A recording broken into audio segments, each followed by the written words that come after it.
Good afternoon, everyone. Welcome to the GLC Lunch Talks at Yale. I'm happy to welcome you. Yes, you are in the right place. You're no doubt accustomed to seeing David Blight here, our illustrious director of the Gilder Lehrman Center. David wanted to be here very much today. He was called to another task. I am Lisa Monroe, Program Director working on the legacies of American slavery, which is a research project that the GLC co-facilitates with the Council of Independent Colleges. I'd like to thank Michelle Zaks, the Associate Director of GLC, for inviting me to be here. I'm happy to be here today to welcome our fellow, Jonathan Lande. His talk will cover themes of American slavery, emancipation, the Civil War, and the relationship Black men had to that theme. Jonathan is an assistant professor in the Department of History at Purdue University. He earned his BA degree from DePaul University, MA degrees from Queen's University, Belfast, and Brown University, and his PhD from Brown University. Jonathan is on a 1-month fellowship here at the GLC. We're glad to have you, Jonathan.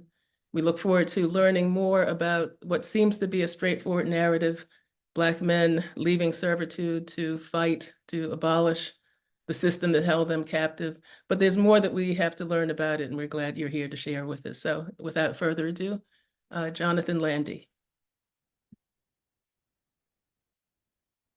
Hi there. So let me get my talk up.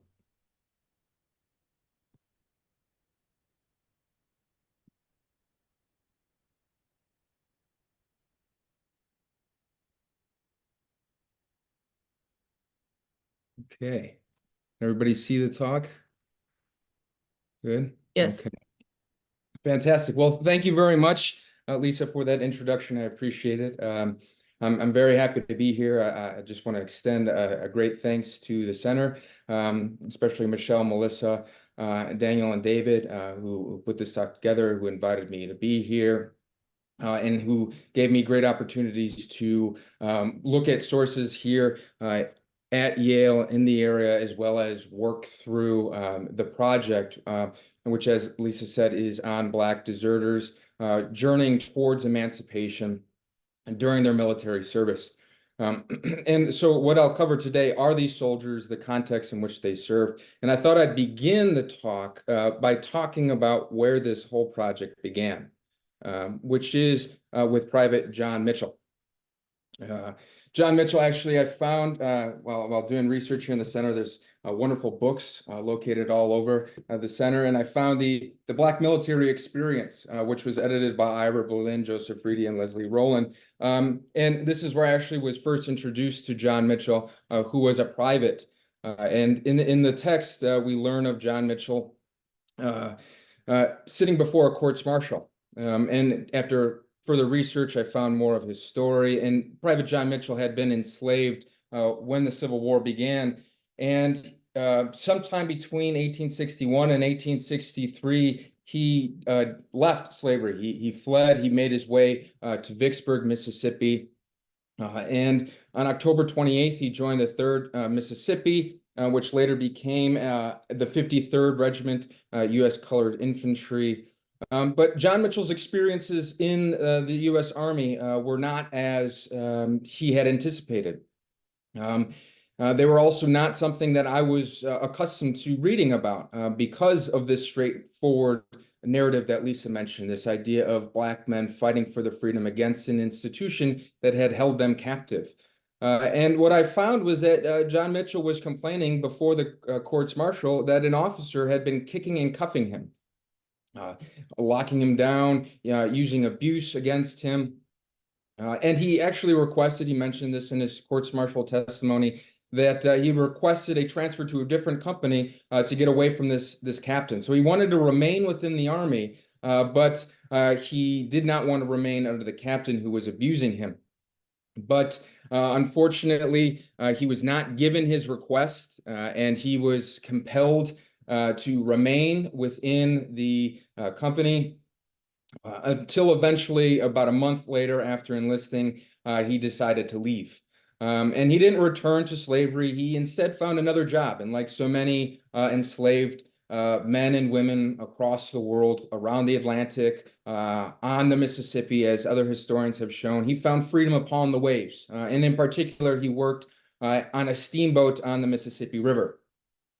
But John Mitchell's experiences as a free man continued to be something less linear, less clearly like he had simply left slavery and became a free man, but instead he found himself again imprisoned. In April 1864, a provost marshal or somebody associated with the army, the record is unclear, found John Mitchell working upon the waves and imprisoned him, presumably at the Vicksburg guardhouse, which you'll see here. In this image. This right here is the Vicksburg guardhouse. You'll see a black soldier guarding two soldiers who are being punished by having to ride the wooden horse or the sawbuck. And John Mitchell hung out in there while he was waiting his trial. We don't have records of what he thought as he was waiting. I can only imagine this being a tremendous slap in the face after having escaped bondage to now be imprisoned by the Union Army. And on June 15th, he faced the courts-martial. They convicted him of desertion, and he was sentenced to work at hard labor with a ball and chain. This, by 1863, was not an entirely uncommon form of punishment for Black deserters as well as white deserters. The Army was permitted to execute Black deserters, usually by firing squad, unless there was some other egregious crime associated with it. But John Mitchell got working at hard labor. That is until the general of the Department of the Gulf reviewed his case, which was common for all courts-martial cases.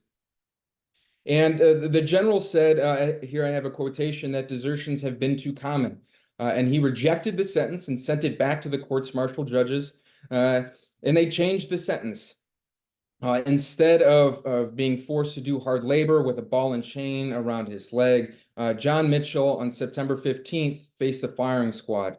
And following the protocol of the U.S. Army, this formerly enslaved man would have been encircled on three sides by his comrades. He would have been marched through the lines and placed next to a coffin and an open grave with a bandana placed around his eyes. And soldiers would have then, on command, shot and killed John Mitchell, ending his struggle for freedom and his military service within the Union Army. And I was perplexed by this case because I had so often been used to a story of the straightforward battle for freedom. Growing up in the 90s, I was always well aware of the great story depicted in the 1989 film A Glory, a film that is often the touchstone for many interpretations of the war. And it is a film that is exceptional as far as Civil War films go in terms of its accuracy, its faith to the record. There are, of course, liberties that have been taken by the filmmakers, one of observed is that the 54th was actually composed early on, at least, by free Black men, not formerly enslaved men. But the film shows very clearly the ways in which Black men entered the Union Army and were given an opportunity, despite the limitations of service, despite the racism within service, despite all of the issues, they were given an opportunity to fight for their freedom, and they demonstrated their bravery beyond doubt. Here you see the famous scene that ends the film, or the climactic end of the film, where the 54th Massachusetts is able to mount Fort or Battery Wagner. And that story had stuck with me. And so when I found John Mitchell's tale, I began quite curious to know whether or not he was one of many, or simply if he was an unfortunate man, like so many during the American Civil War, who faced trials and did not survive. And so I went and I found where many of the sources from the Black military experience edited collection came from, which is the National Archives. And I sorted through, I began looking through the courts-martial records of Black soldiers, which are in fact an exceptional source for looking at Black soldiers, especially the formerly enslaved, because military regulations demanded that all the testimony be recorded. So for so many men that had been illiterate and unable to, either as a result of their illiteracy or as a result of lacking a pen and paper, been unable to write down their stories, here in these courts-martial records are captured the voices of these men. And what I discovered is that John Mitchell wasn't one of only a few, but in fact one of hundreds and thousands, in fact, who decamped from the Union Army, and one of at least 658 Black men who were tried within the courts-martial. And what I found within those testimonies was not evidence, as I might have expected, of waning patriotism. I did not find contempt for the Union Army, which I was partially looking for, or expecting to find, I should say, given what I knew about the USCT, the Black regiments that served in the war. Of course, if you've seen Glory, you'll know that they were offered unequal pay. They were paid as military laborers or contraband, and that the soldiers experienced harsh racism at the hands of their commanders. They also experienced a great deal of paternalistic racism at the hands of commanders like Robert Gould Shaw, which you see the life picture of him here. And they were often subjected to these situations, and I thought perhaps I would find men saying, as you know, antagonists to military service among the Black freedom struggle advocates of the 20th century, like the Black Panthers or SNCC advocates, them saying, why should we fight for this government? This government keeps us pushed down. It maintains a certain amount of racism that doesn't permit us to enjoy freedom fully. But instead, what I found when looking at the sources, especially of the formerly enslaved men, for whom I'll be talking predominantly about today, that they were, in fact, discussing many of the same reasons why Black men and women had escaped slavery. So in essence, they weren't talking about contempt for the Union government. They weren't talking about waning patriotism for the Union cause. Instead, they were describing a desire to escape abuse, like John Mitchell, or to return to their families who were being oppressed, continued to be oppressed by their enslavers. And I found these men describing reasons of leaving the Army because they wanted to pursue healthcare that they trusted rather than healthcare offered by the Union Army. And so overall, what I found, and as I'll be discussing today, is that the fight for freedom that is depicted in Glory, that is so often discussed in the literature, the historiography, was that freedom was fought for off the battlefield as well. It was fought in the camps, the courts-martial, and the military prisons. And the stories of the men that I'll be discussing today show that emancipation in the Army was not an instantaneous event. So many scholars now are describing the ways in which African Americans fought desperately for freedom during the Civil War era, but that during the Civil War, they confronted obstacles that made it far more difficult for them to enjoy freedom, that their journey through the war faced wartime difficulties, including rough terrain, officials and commanders who were offensive to their visions of freedom, and that I found that emancipation was not instantaneous in the Army as much as it wasn't instantaneous for those who had been freed as civilians in refugee camps or beyond the Union lines. And so for what I'll do for you today, what I'll discuss, just to give you a quick overview so we're all on the same page, is I'll give a brief background of Black military service and the Civil War. I'll discuss Army discipline, which gets at the additional obstacle, one of the additional obstacles that these soldiers faced once they entered the Army. And then I'll conclude with the resistance that these soldiers engaged in, resistance that resembles the type of resistance that was common throughout slavery and that they carried on into the Union Army.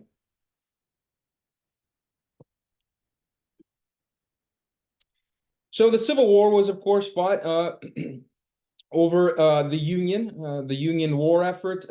Confederates had seceded from the Union, attempting to leave behind a Union that they thought threatened the institution of slavery. After Abraham Lincoln had been elected, they thought that the nation was on a road away from slavery. They had enjoyed decades upon decades of federal as well as state laws that protected their abilities to enslave African men, women, and children. But they thought the election of Abraham Lincoln, who they considered to be an abolitionist, or at least of the ilk, was going to destroy their system, their way of life, and steal or inspire their enslaved peoples to resist. But African Americans were not permitted to serve within the Union Army. In 1861, they were barred from the Army, even after Abraham Lincoln called 75,000 men, and African American men throughout the North wrote letters to the War Secretary, letters to Lincoln, saying, "We desperately want to fight for the Union. We have faith in the federal cause." They were barred from service. And there were a few reasons why that kind of led to the barring of these men from fighting for the Union, even though the Union may have needed their services. And one was the Militia Act of 1792 that barred Black men from serving in militias, only allowed white men to serve in militias. And there was also a deep racial antipathy towards African Americans, and there was a deep fear of servile insurrection.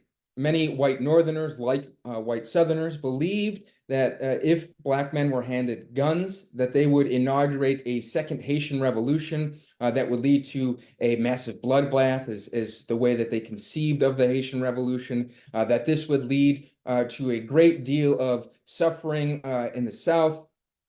They also believed, many Democrats argue that Black Southerners would arrive north after they staged their servile insurrection, and they would flood the cities and towns, and these African American men, women, and children would take the jobs of white Northerners. So there was a strong antipathy towards arming Black men. There was also a deep concern that Black men would be unable to fight. Lincoln expressed this, arguing that he wondered whether or not if he handed a bayonet to a Black man, if shortly thereafter it would end up in the hands of the Confederates. There was a fear that as a result of African Americans not being permitted to fight for their freedom because of laws, because of extreme violence against them if they tried to rise up, that they were in fact cowardly, that they would not fight for their freedom. So the combination of these racial views as well as prohibitions against African Americans led to, in the military, led to their not being permitted within the Army in 1861, and that continued into 1862. But by mid-1862, the Republicans, including Lincoln, began to wonder whether or not emancipation could be a strategy. The South had bragged that enslaved men and women would be a tower of strength for them, that they could allow their soldiers, white men, able-bodied men, to go fight, while the enslaved laborers would be put to task building fortifications, continuing to cultivate crops across the South, which is one of the reasons why white Confederates were able to fill the ranks of the Confederate Army. But after a year or so of fighting, Republicans began to think, well, we can turn that strength against them. If we encourage African Americans to do what they have already been doing for at least 2 years, which is running to Union lines and saying, we want to be free, that they could use this emancipation as a strategy to support their Union cause. So across the forts and fortifications, African Americans arrived saying that they would support this strategy, regardless of if the Union decided to support it. Abraham Lincoln received word of this. He received word of General Butler's contraband policy, which was to view enslaved men and women as contraband of war if they're claimed as property. Butler said, by Confederates, why cannot we consider them to be property that is being useful for the Confederate cause, and therefore take them and turn them into a Union source of strength. And so Lincoln and Republicans slowly but surely began to see that the resistance of African Americans could be a strength for the Union cause. And Lincoln delivered the Emancipation Proclamation on January 1st, 1863. Now, of course, as historians will tell you, the Emancipation Proclamation had all the moral, all the grandeur, or moral grandeur of a bill of lading, as it was said, right? And so what this actually meant was that few enslaved peoples actually became free once Lincoln issued the Emancipation Proclamation, right? This was a an act, as this map from Eric Foner's Give Me Freedom textbook shows you, that influenced spaces in which Lincoln had very little power.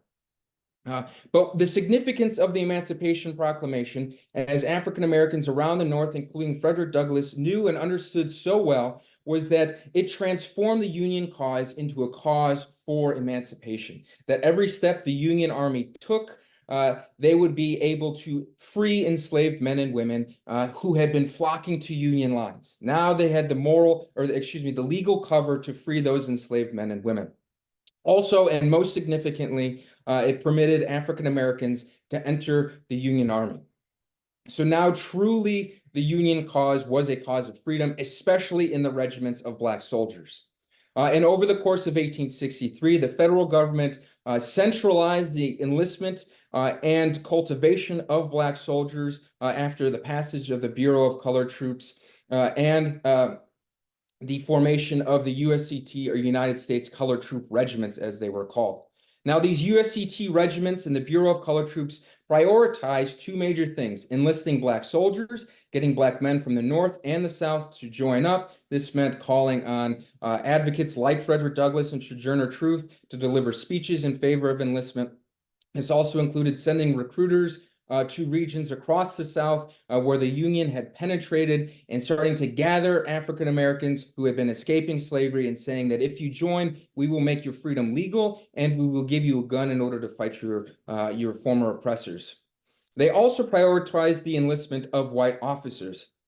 The Union Army looked down upon Black soldiers serving as commissioned officers, and so there were, as a result, very few Black officers within the Union ranks. That meant that almost exclusively Black soldiers served under white officers throughout the war.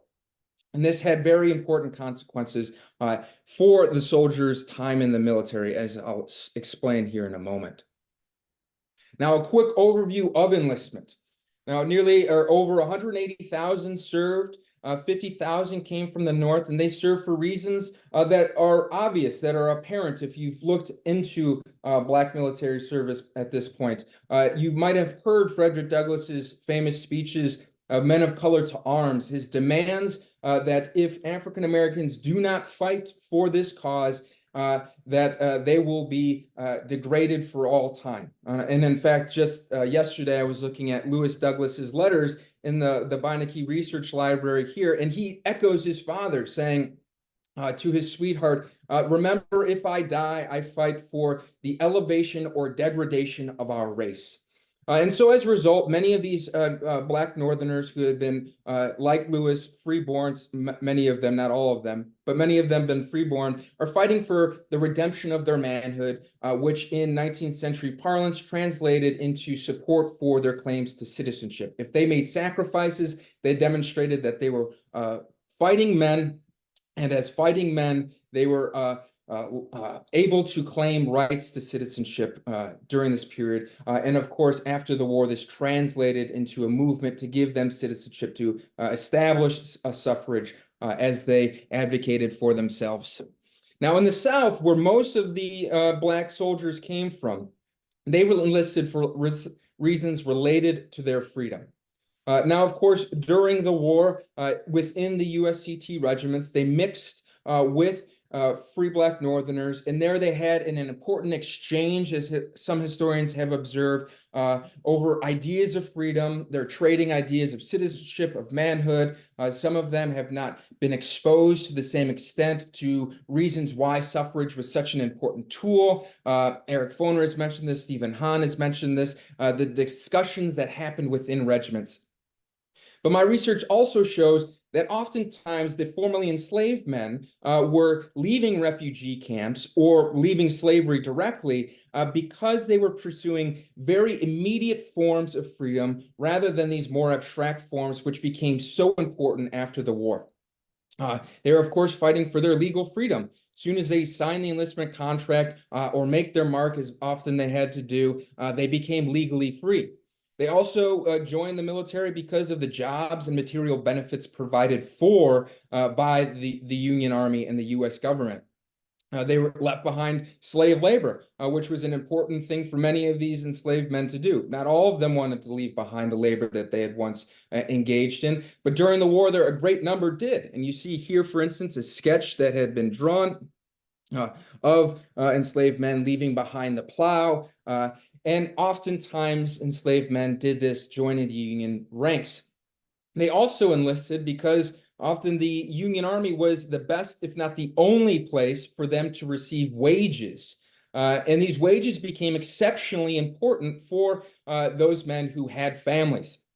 They were often not able to find work after having left behind slavery, or they were not able to find work that paid or paid well. And the Union Army often presented the best means for collecting money.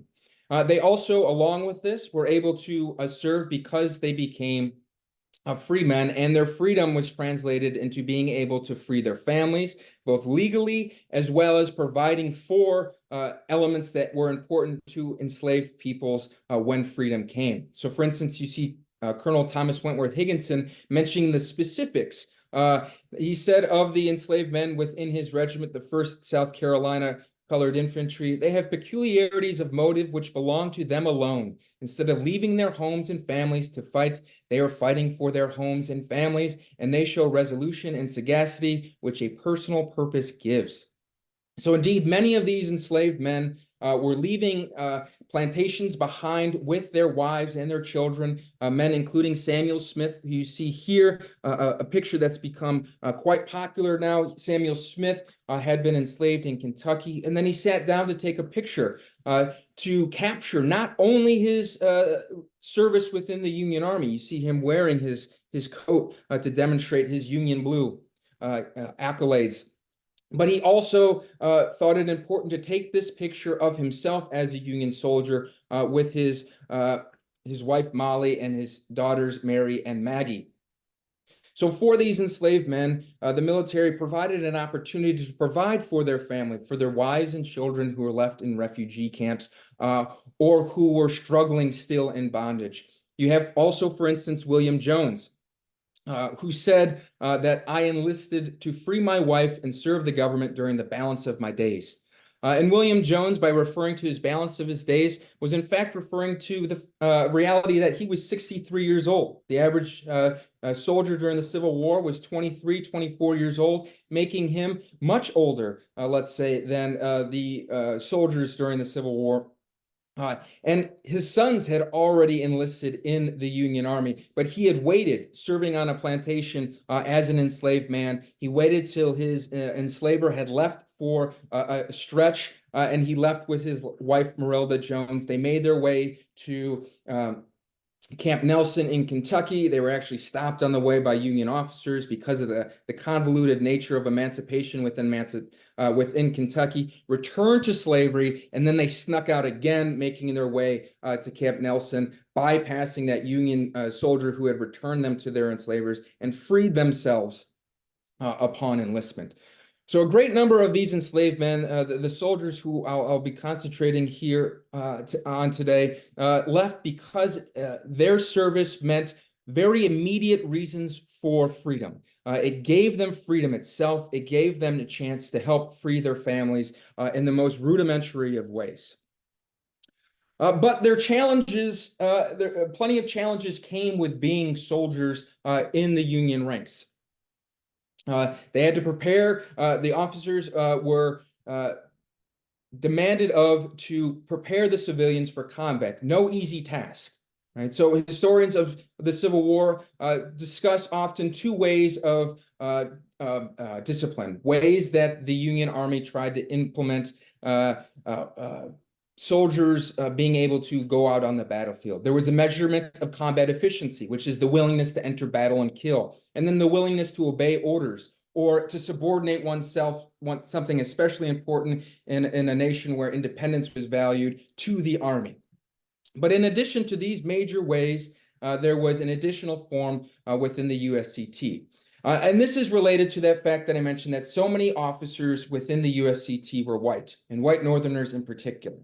So you had officers like Thomas Wentworth Higginson, you had officers like Robert Gould Shaw, who had been raised as abolitionists. But as historians have been uncovering and detailing to greater extents these days, abolitionists also had their own racial ideas. And many of them believed that slavery had left Black men and women unable or unprepared to be free laborers.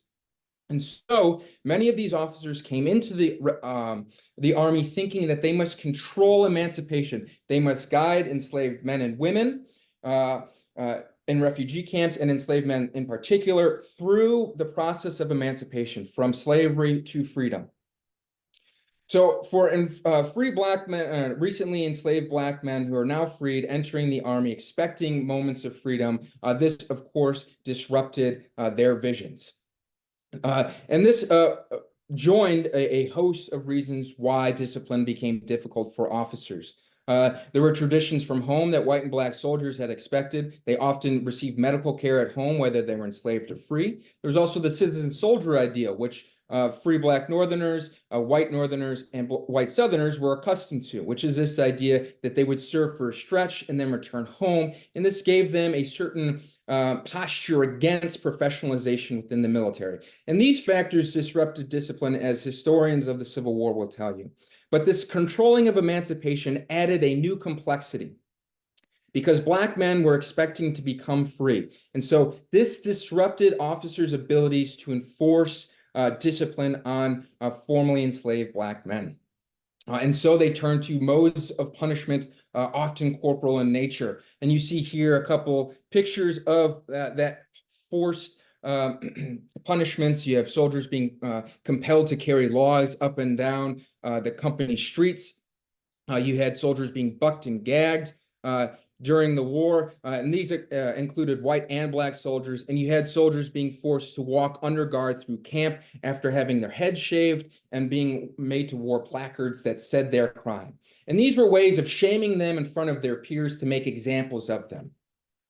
And so all of these corporal punishments and all of the reasons why Black men had enlisted in the army made the military an uneasy space, let's say, for them to experience freedom. But of course, there were ample positive results, and it's important to note them.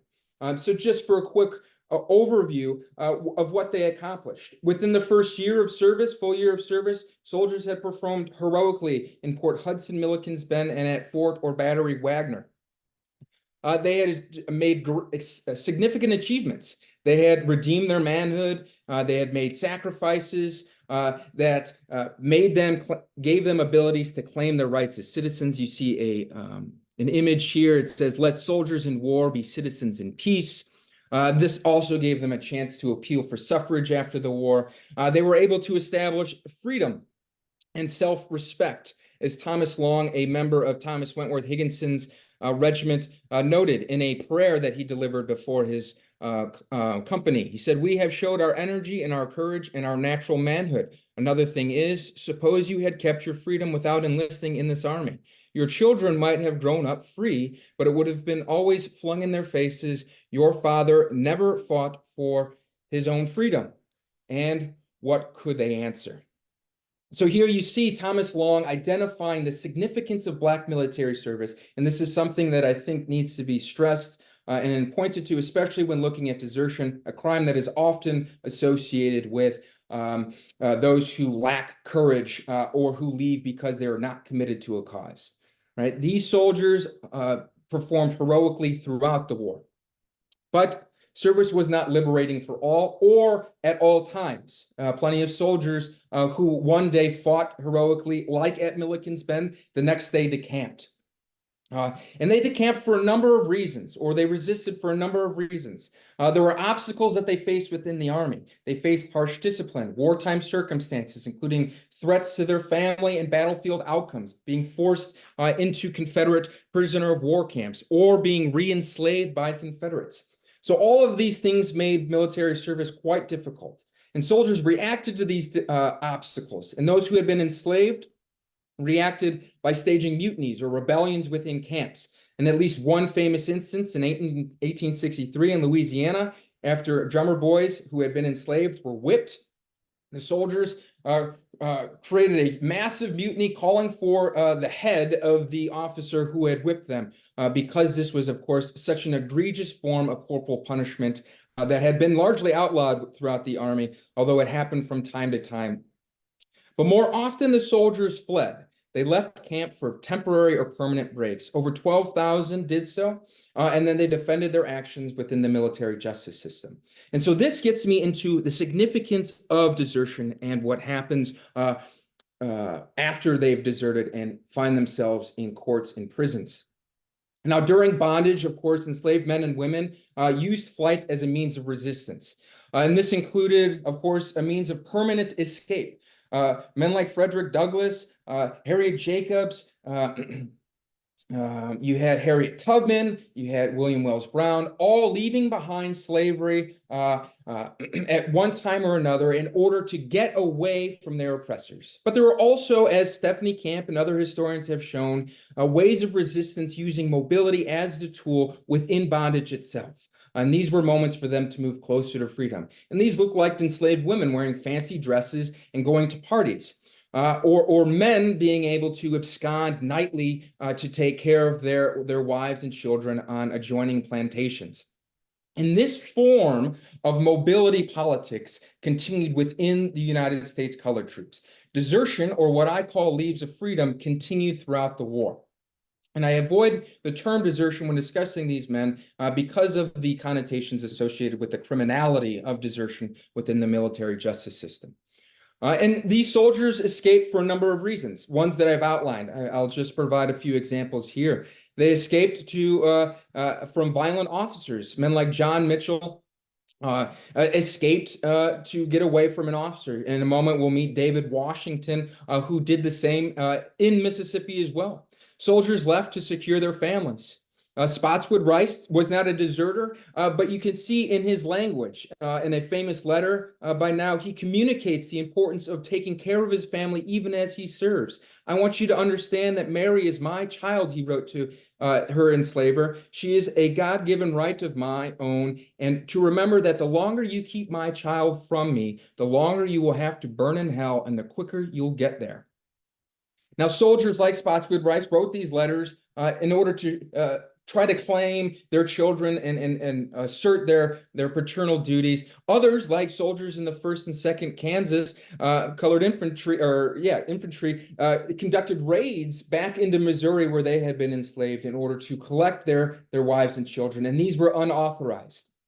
You also had soldiers who returned to destitute kin. You had Hardkins Perkins, who was serving not just outside of Memphis in the U.S. Colored Heavy Artillery, saying, I was paid off, he received his wages, and he went out to carry the money to his mother with the entire anticipation of returning back to camp after giving her these wages.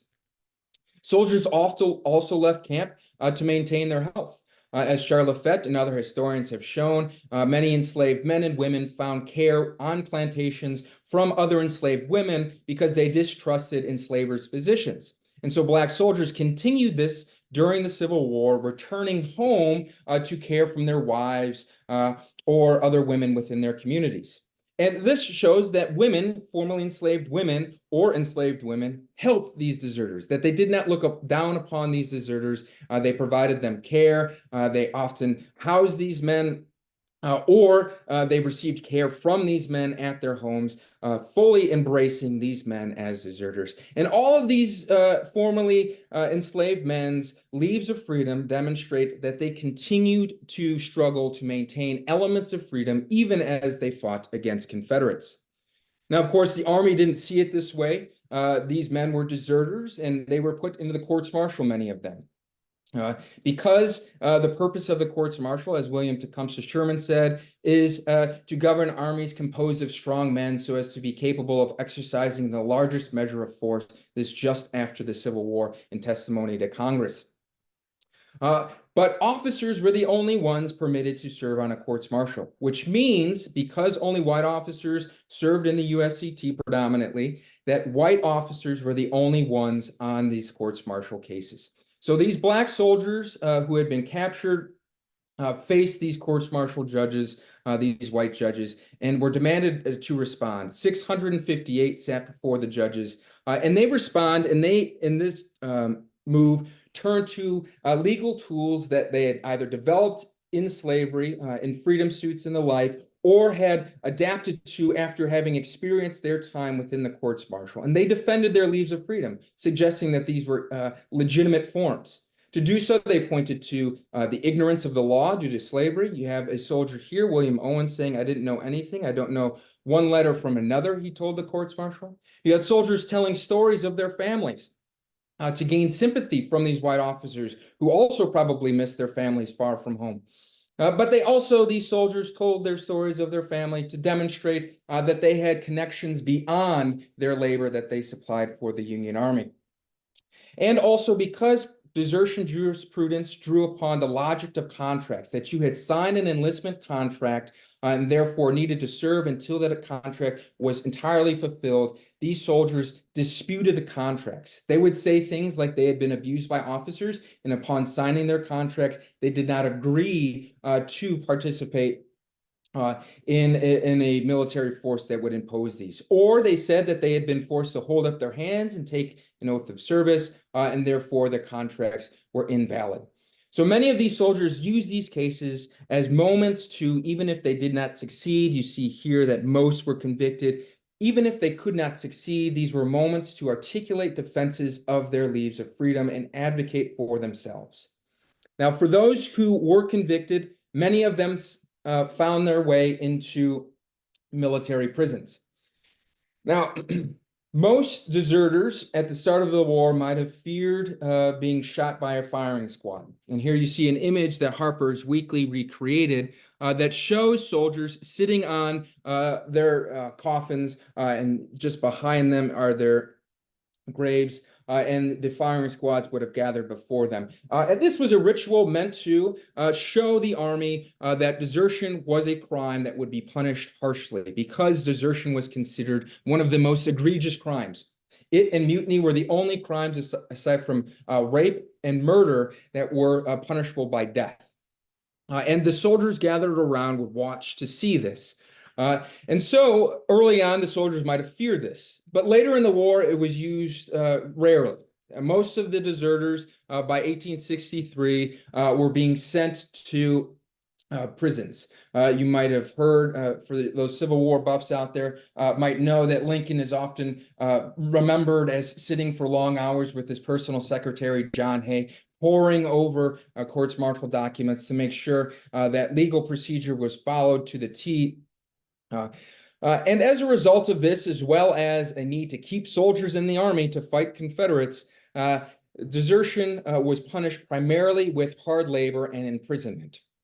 And there was no central location. There was no Fort Leavenworth prison for military soldiers at this point. Instead, many soldiers served out their sentences, their hard labor sentences, in guardhouses like the one you saw at the beginning of the talk, where John Mitchell was possibly held. These were located in or near camps. They were held at forts that had been converted into prisons, one like Fort Jefferson in the Dry Tortugas. They were also held in city jails, places that if they had been enslaved, they might have experienced as enslaved runaways, including the jail in New Orleans. And when they were in these prisons, they had opportunities to write letters to officers, to commanders, and petition for their release. And looking through these letters, I've identified three major ways in which these formerly enslaved men advocated for themselves when they were in prisons in order to try to get their release and facilitate their freedom. One was what I call the good soldier argument. And here I have an example from John Handy. And he writes to a commander, he says, "Sir, I am a poor colored man. I've been a slave all my life. I never had the rules or regulations of the army read to me, and I therefore knew nothing about the army. I hope that you will be so kind as to forgive me this time and let me go to the regiment, and I will promise you that I will be a good soldier and know better next time.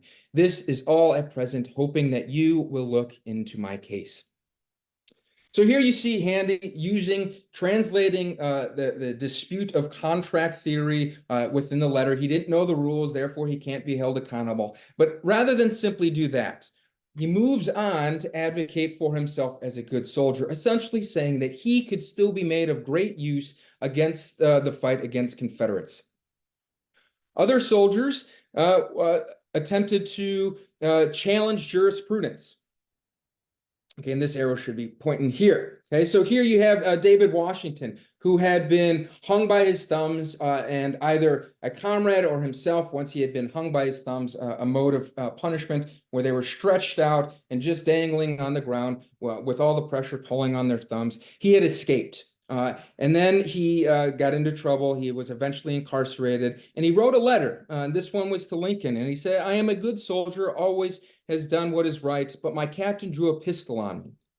And here he's suggesting, as I write, that he had been compelled to action, and he dropped these lines seeking justice. In other words, what David Washington was seeking was to say that he was a good soldier, much like John Handy. He could still participate fully in the cause, but that he had been threatened with violence, and this violence had compelled him to act.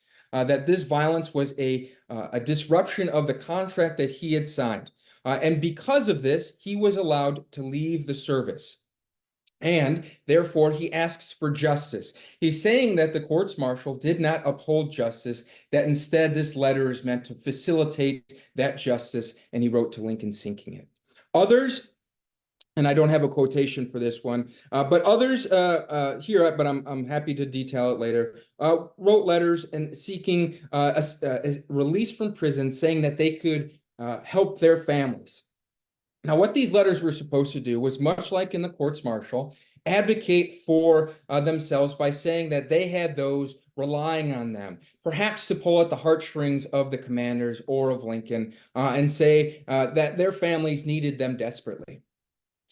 But in addition to this, what these soldiers are doing is saying that because there was these questions related to the racial paternalism apparent within much of the Republican literature at the time, that they were men, and as men of their families, they needed to be released so that they could fulfill their duties as free Black men and return to their families.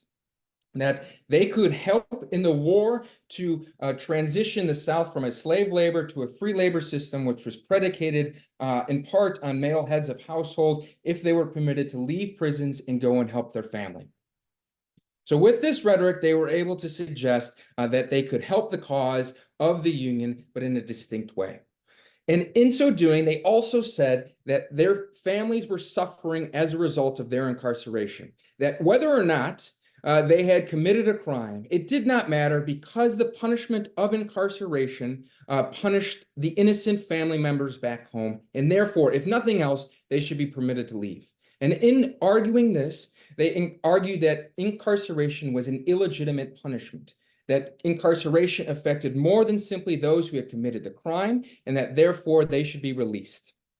Now, all of these stories, to conclude, show that emancipation was not instantaneous, that even once soldiers donned Union blue, the journey out of slavery was shaped by circumstances that had shaped the lives of recently enslaved civilians. That emancipation in the Army was ongoing, and this included obstacles the same as free Black civilians, but in addition to that, discipline and duties that limited their ability to help family, to return home to their kin.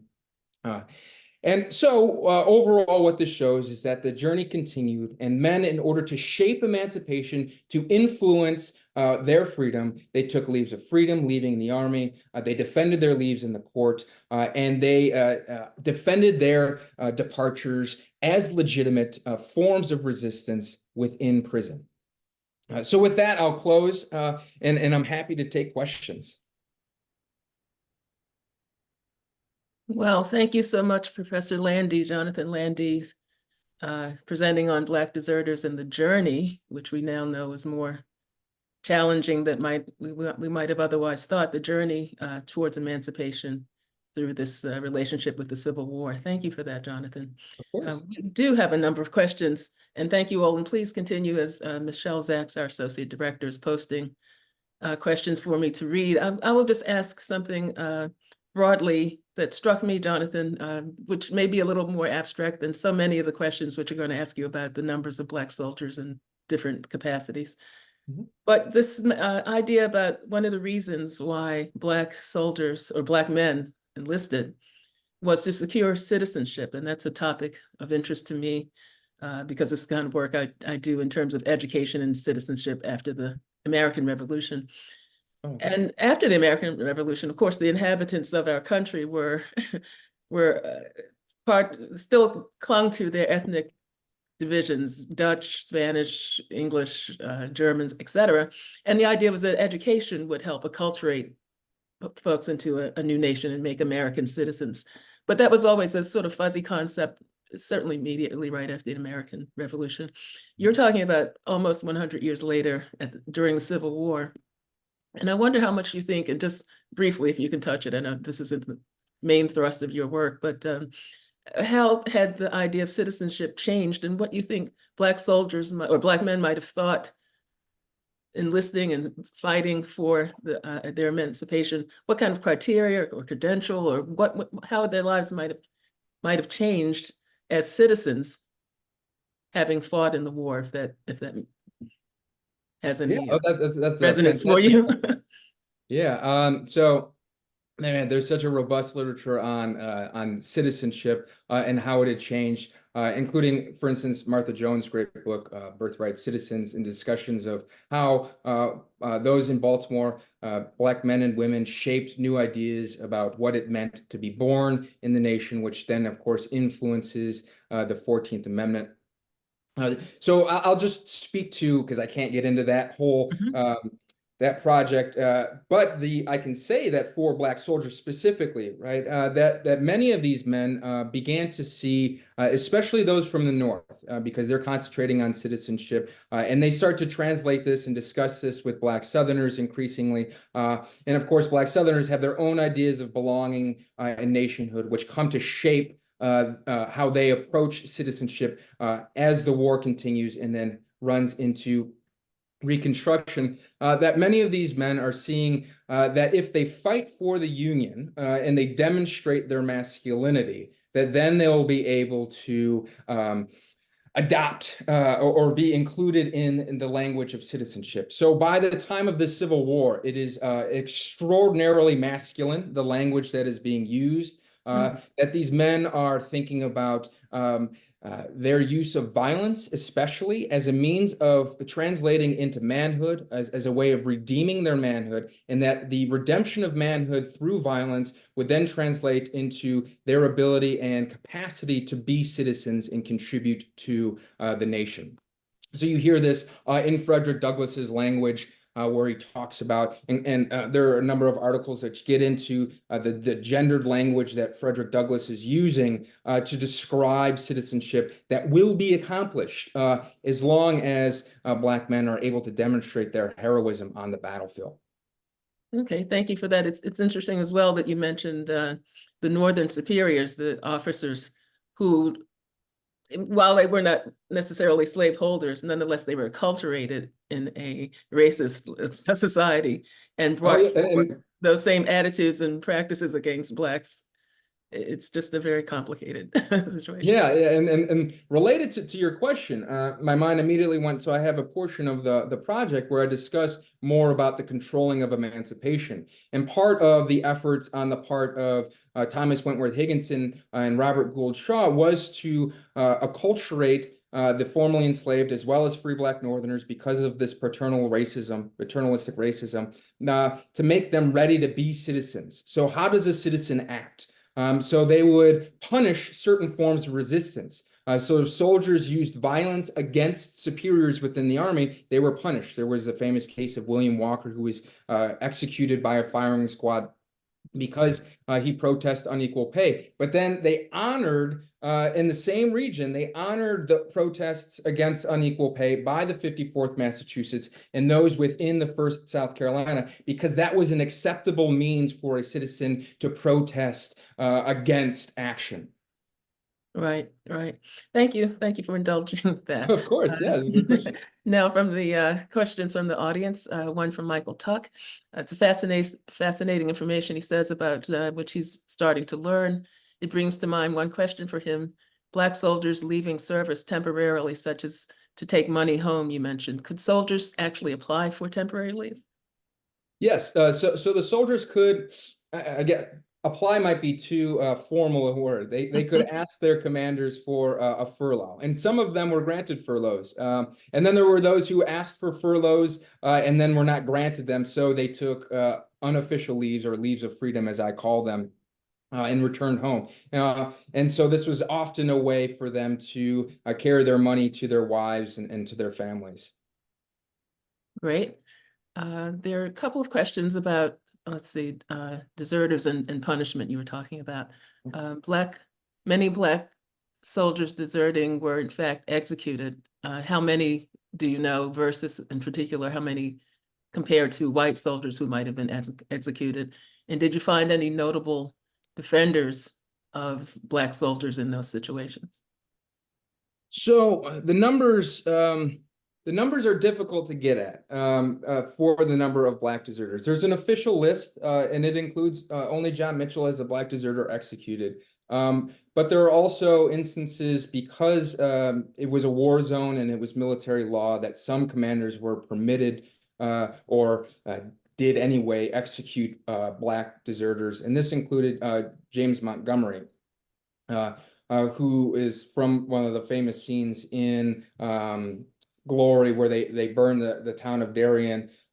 And he shot a couple deserters just because they ran. It became a problem within his regiment after he returned home from the raid into the Department of the South. They come back, a lot of the soldiers are leaving, and in order to stop this, he shoots a couple deserters. And so it becomes difficult to determine exactly how many Black soldiers were executed, but officially the number is one, because so many of them are incarcerated.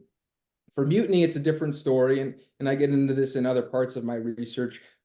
More Black mutineers are executed by percentage than white mutineers, and there are reasons for that.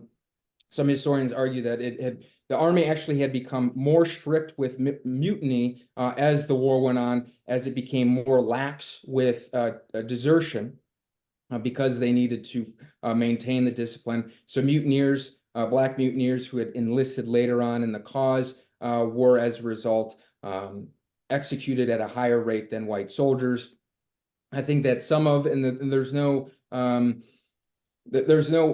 exact text that gets into an officer saying, you know, I wanted to prevent resistance among the formerly enslaved. I wanted to append a rebellion. But it is important to note that many of these officers that came from the North also feared a servile insurrection. It's in the language of the Democrats as well as the Republicans. And so there is, I think, a connection to be made that many of these formerly enslaved men had been feared by their white officers, and that in order to control their use of violence, direct it towards Confederates and not towards the Union Army, there was greater use of execution against Black mutineers. But it's difficult to find that in the literature, but it's something that I've been considering and seeking out. Okay, very, very helpful. Thank you. A similar question is there evidence of disproportionate court martials against Blacks and versus whites? And if you could recommend or point to data that is online that would eliminate some of these questions that you don't necessarily have to pull numbers from your head right now. Yeah, so a great text that works with a large sample is Stephen Ramold's Barring the Iron Hand. And that gets into the numbers. I think his sample is 5,000, but there's some 30,000, or excuse me, 80,000 or so courts-martial records just from the time period. And part of the reason why this research that I'm doing is new is because the courts-martial records at the National Archives aren't an easy source to work with.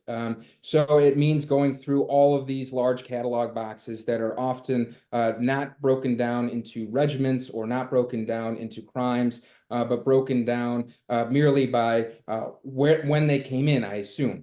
So it's very difficult to get at the numbers. But I would point the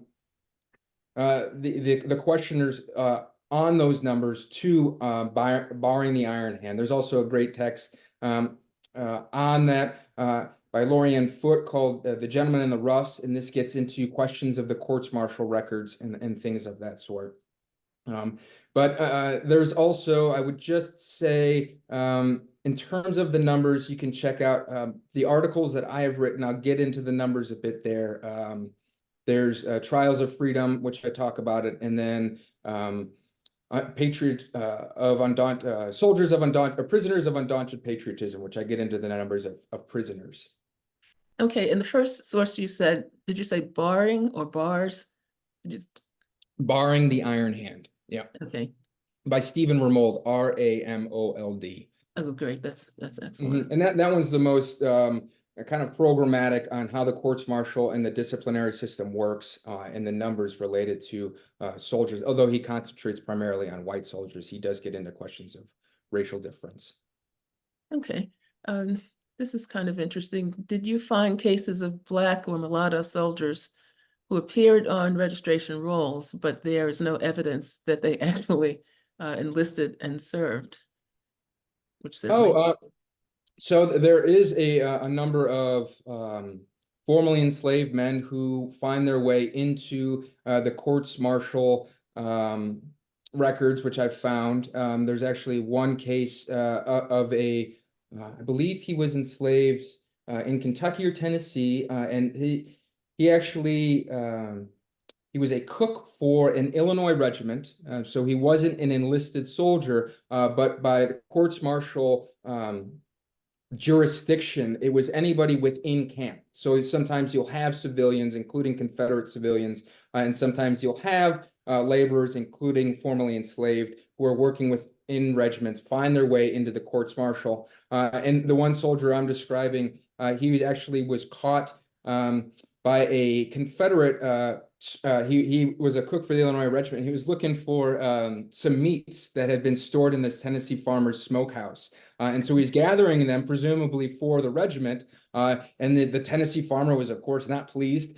So they got into a scuffle, and the undercook, as he was called, won the day and returned to camp. And then this Confederate farmer returned to camp, pointed him out. He was tried for assault and battery within the courts-martial. And he was walked through camp, just like that image I show you of the thief who had been walked through camp. This man was walked through camp wearing a placard that said "Unworthy of Freedom." So he's walked through camp, and this shows the disposition of the whites courts-martial judges, where they're judging who is an appropriate, what is appropriate conduct for free people. So there are some of these formerly enslaved men who end up in the army, even though they don't end up as soldiers in the army, and they're sometimes confronted with the same issues in the military as the soldiers. Excellent, thank you. I'll combine these next two questions. Why don't we hear more about the 5th Massachusetts Cavalry? And why didn't, more broadly, for maybe people who aren't as up on this war history, why didn't the Emancipation Proclamation cover all of the states? I've never heard this before, that it just covered Confederate states.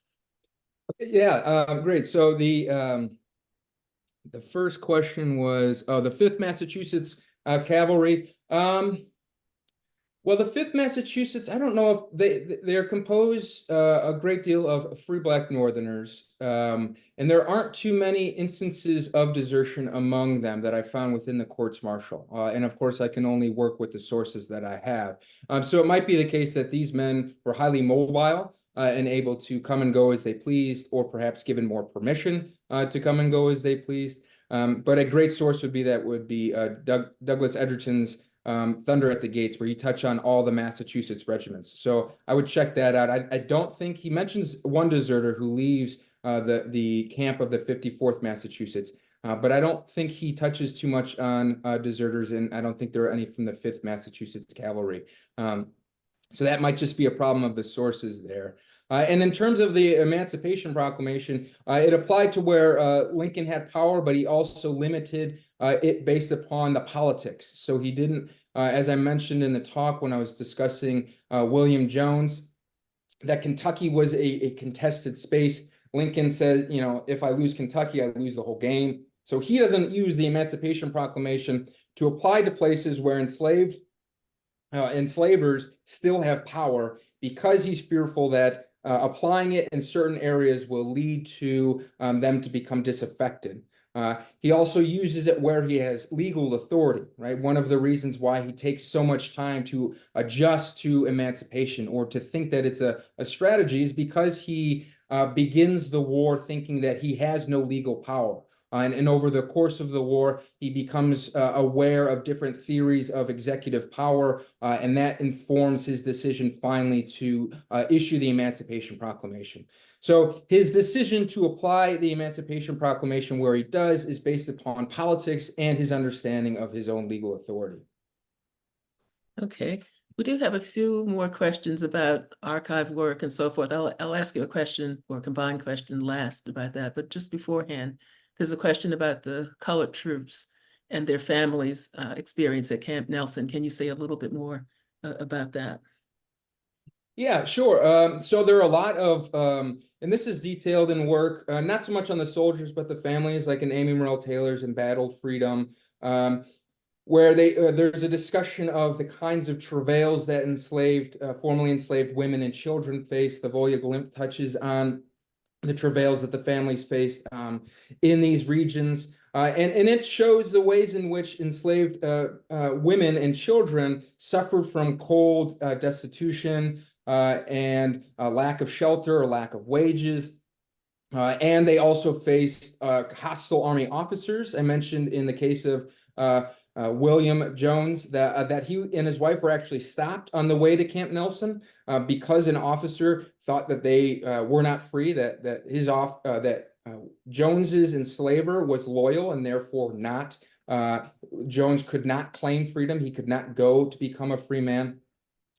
And so that is detailed a lot in those works. But what I've found is that the soldiers oftentimes, and this is detailed in some other works as well, that the soldiers came back to Camp Nelson or left their camps, which were sometimes beside or near Camp Nelson and other camps like Fort Pickering near Memphis, and they would return to camp for a moment and take care of their wives and children. Sometimes they also would return to protect their wives and children from white Union officers who got aggressive with black men, black women and children, so that the men would go back to help them. And this was also the case in Camp Nelson. Okay, I said I would combine several of the questions for a final one. There's just one that I did sort of miss. Someone asks, how did the Union Army successfully recruit 130,000 servicemen? Was there anything more particular that you wanted to say about that?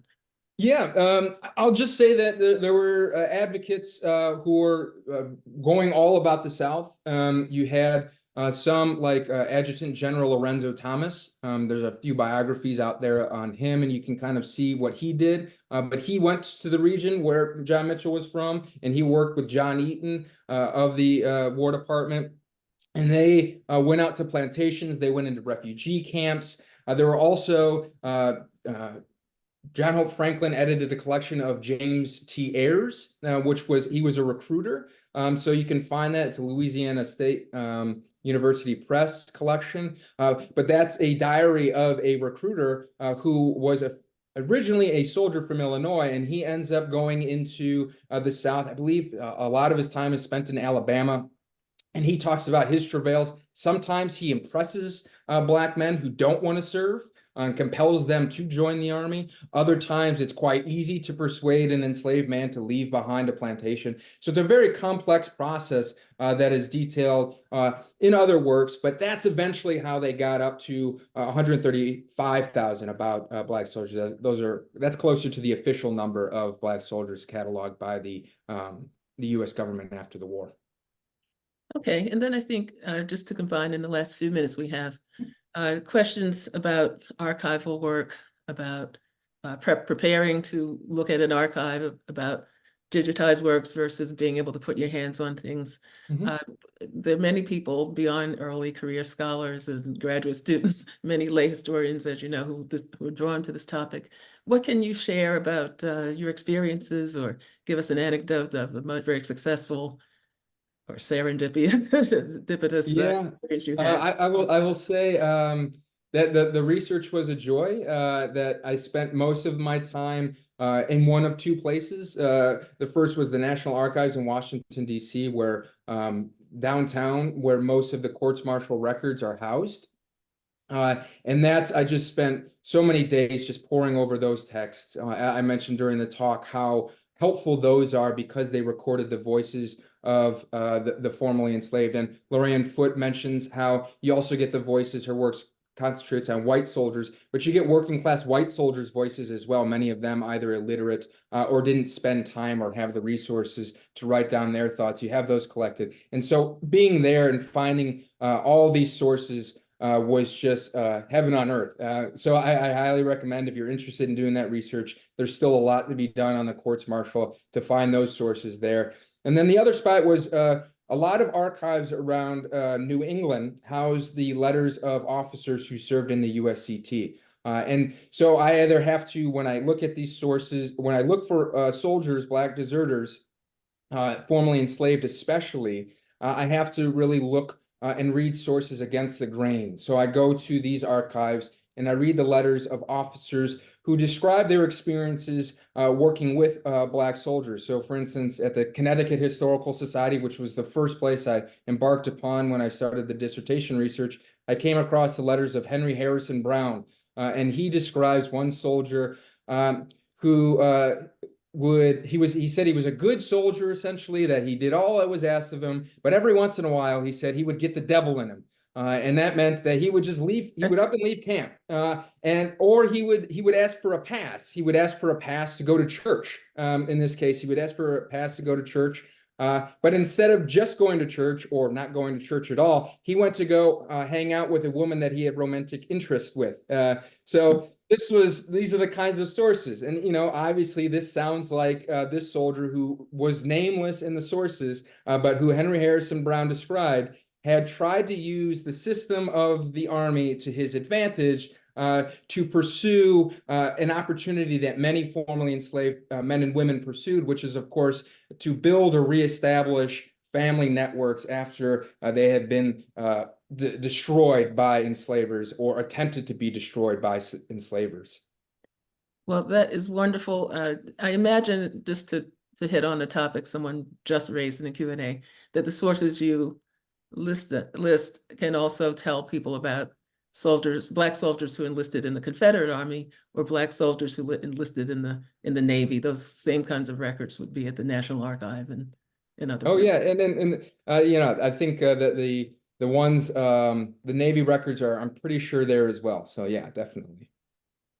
Well, that is wonderful, Jonathan Lande. Thank you very much, Jonathan Lande, Assistant Professor of History at Purdue University, working on Black soldiers, their desertion and journey through emancipation in the Civil War. We thank you so much for an enlightening, rich discussion. Look forward to hearing more from you soon.